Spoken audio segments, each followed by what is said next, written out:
नमस्कार मित्रांनो, आपल्या हंटरची रनिंग 600 किलोमीटर झाली होती. त्यामुळं आपल्या गाडीची आज पहिली सर्व्हिसिंग होती. त्यामुळं गाडी चालू केली आणि डायरेक्ट नेली रॉयल एनफिल्डच्या शोरूमला. आता रॉयल एनफिल्डचं शोरूम मानल्यानंतर सर्व्हिस सेंटर तर खतरनाक असणारच. AC मध्ये बसलो होतो, चहा पाणी पण दिलं होतं त्यांनी, पण काय करायचं, सकाळी 11 वाजल्यापासून बसलो होतो आणि बसून बसून एवढा कंटाळा यायला लागला ना. आता 5 वाजत आले होते. पार 5-6 तास बसून लय बोर झालेलं, पण काय करता, आता इलाज नव्हता. तेवढ्यात आपली गाडी घेतली वॉशिंग करायला. गाडी वॉशिंगला घेतल्यावर एवढा आनंद झाला का नाही, आनंदच मावत नव्हता.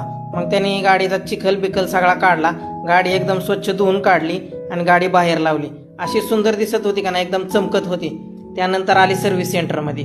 सगळ्यात पहिले इंजिन ऑइल चेंज केलं आणि त्यानंतर ब्रेक पॅड चेक केले.